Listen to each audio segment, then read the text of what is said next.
Hey there! Welcome to the Complete Wedding Photography for Couples podcast. Do you know that the number one regret for most couples after their wedding is usually their photographs? Tammy will share all the knowledge and expertise she has gained over the years to help you get the very best wedding images from your photographer.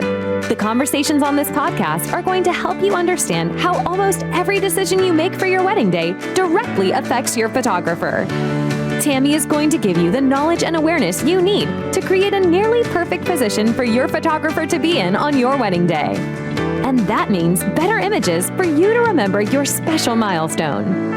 Tammy Blaylock is an internationally awarded, nationally featured wedding photographer and published author. Since 2010, she has excelled in helping each of her couples capture beautiful, emotive images from their big day. Tammy wants your wedding day to be as perfect as you do. So tune in and listen up, because this episode's about to begin.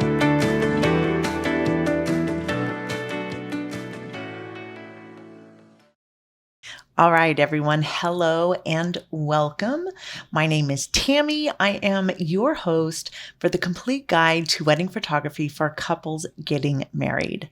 I have also authored a book by the same name, and you can find that on Amazon. You can also follow along on Instagram or in my private Facebook group, where we continue the conversations that we have here on the podcast and a whole lot more. All the links to everything is in the show notes. Listen, I am so happy that you're here, and I just want to extend a very warm welcome to you. Thank you so much for tuning in today to learn how to set your photographer up for success and how to eliminate all of the obstacles and challenges that you didn't even know you might be creating for your wedding photographer. If you like today's tips, there are about 1,000 others just like it in my book, available on Amazon. And this podcast and this book exists because I want to help educate you so that your photographer can use their brain power on your wedding day to create beautiful images, and not necessarily for problem solving that may or may not even relate to photography. Before we get started, I just want to give you a quick warning, I guess. I do have contractors here at my house. They are doing tons of work, and you may hear some banging from time to time, but there's nothing I can do to avoid that unless I just want to not record an episode today, which is not the case. So just please bear with me if there's any loud banging or loud noises in the background. And also, I just want to let you know that I am in the process of producing all of my podcast episodes in a visual or YouTube format. I could kick myself for being lazy early on and not making videos. And it's nearly 100 episodes to date. So I have a lot of backlog. I recorded most of those audio podcasts in my pajamas without even having brushed my hair or my teeth. There are currently about 10 episodes over on the YouTube channel playlist, but I do have a lot of catching up to do. So from here on out, I will be simultaneously making a video recording of each of my podcast episodes. So welcome. And there we go with the noise. But today, I just want to dive right into today's episode. It is secret to having the best photojournalistic images. So what is the secret? How do you get the best photojournalistic images from your wedding photographer? So just backtracking a bit, I am going to assume that you have taken advantage of every opportunity to make a connection with your wedding photographer prior, emphasis on prior to your wedding day.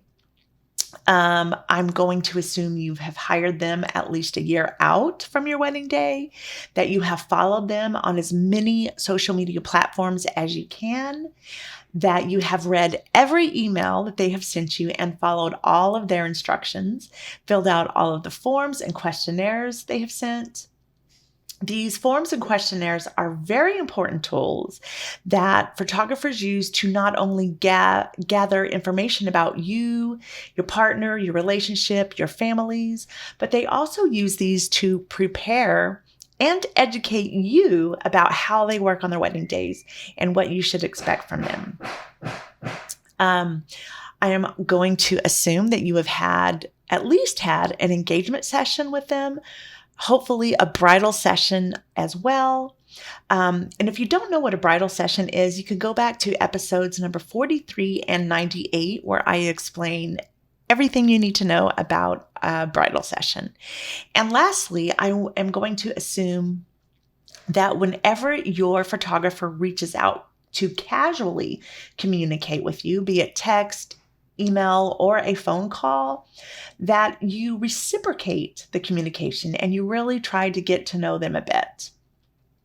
Okay, so having all of these basics behind us for a great foundation for the epic photojournalistic images that you are going to want captured on your wedding day, here is the rest of the secret recipe. So, number one, hire your photographer for as long as you can on your wedding day. And have them show up as early as you can on your wedding day. Keep them there for as long as you can. Have them in your getting ready suites for as long as you can. Preferably one in each suite, one for you, one for your partner. This will not only help to acclimate you to their presence, it will also help your wedding party get used to them having their cameras in everyone's face. But here is the real secret. When everyone else witnesses you and your partner being 100% comfortable, completely relaxed, this is the most important part. To totally ignore the photographer.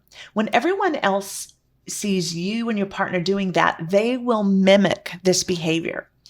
Everyone will be acting like their authentic, genuine selves, and no one will be looking at the camera, posing for the camera, or smiling at the camera. No one will be saying, "Hey, can you take a picture of this?" or "Where do I stand for that?" Everyone will just mimic the behavior.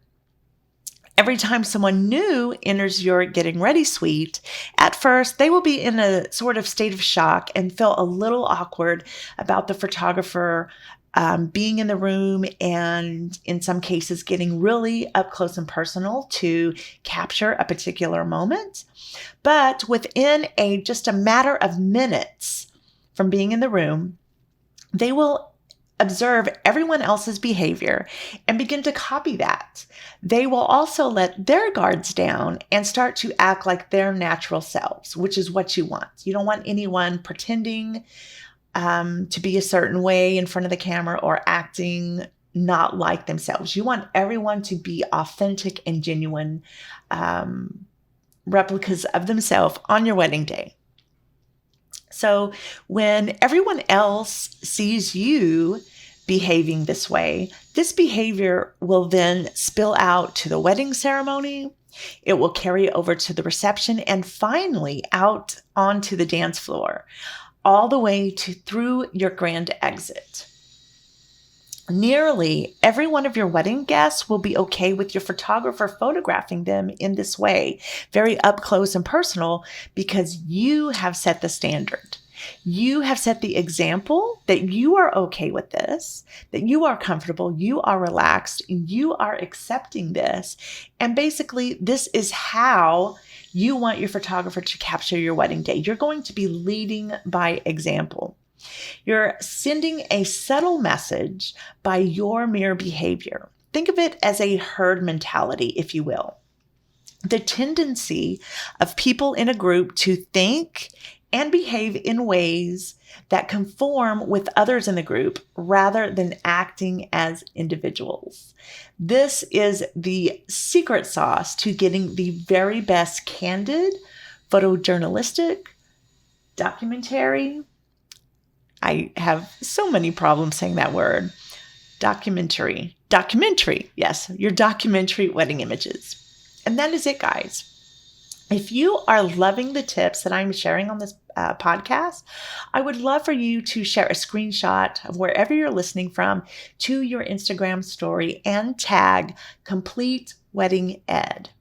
If you ever have a topic you'd like me to cover or a specific question that you would like me to answer, all you have to do is email me at Tammy, Tammy, at @agirlphoto. That link is also in the show notes. You can also follow along on Instagram or in my private Facebook group where we continue these conversations and so much more.